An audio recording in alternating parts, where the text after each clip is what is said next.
Bidadi town ನಾನು ಮಾಡೇ ಮಾಡ್ತೀನಿ ಅಂತ ಹೇಳ್ತಿದ್ರು ಸಿಎಂ ಅಂತ ಯಾವ ರೈತರು ಬರೋಕೆ ಹೇಳಿ ಜೊತೆಲಿ ಹೋಗೋಣ.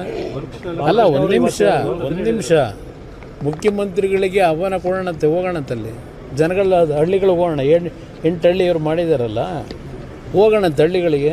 ಹಳ್ಳೀಲಿ ಜನ ಎಷ್ಟು ಜನ ಅದಕ್ಕೆ ಒಪ್ಪಿಗೆ ಕೊಟ್ಟಿದ್ದಾರೆ, ಎದುರುಗಡೆ ಚರ್ಚೆ ಆಗಲಿ, ಪ್ರತ್ಯಕ್ಷವಾಗಿ ಚರ್ಚೆ ಮಾಡೋಕ್ಕೆ ತಯಾರಾಗಿದ್ದಾರೆ, ಜನವೇ ತಯಾರಾಗಿದ್ದಾರೆ. ನಾನು ಹೋಗ್ಬೇಕಾಗಿಲ್ಲ, ನೀವು ಹಳ್ಳಿಗೆ ಹೋಗಿ ಬಂದ್ರಪ್ಪ ಗೊತ್ತಾಗುತ್ತೆ. ಇವತ್ತು ಯಾವ ಶಾಸಕರ ಹೆಸರು ಹೇಳ್ತೀರಿ, ಅಲ್ಲಿ ಜನ ಓಡಿಸಾಡಿದ್ದು ಗೊತ್ತಿಲ್ವ?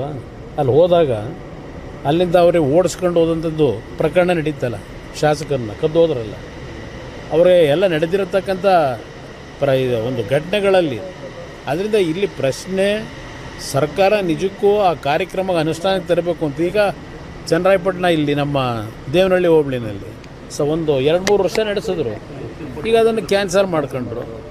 ಈಗ ಅದರಿಂದ ಯಾವುದೇ ಒಂದು ಯೋಜನೆ ನೀವು ತರೋದಾದರೆ ರೈತರುಗಳನ್ನು ಕನ್ವಿನ್ಸ್ ಮಾಡಬೇಕು. ನೀವು ರೈತರ ಮೇಲೆ ದಬ್ಬಾಳಿಕೆ ಮಾಡಿ ಅದನ್ನು ನಾವು ಮಾಡ್ತೀವಿ ಅಂತಕ್ಕಂಥದ್ದು ಇದೆಯಲ್ಲ, ಅದು ಎಲ್ಲ ಒಂದು ಕಡೆ ನೆಗೆಟಿವ್ ಹೊಡಿತದೆ ಅಂತಕ್ಕಂಥದ್ದು ಕಾಯ್ದು ನೋಡಿ.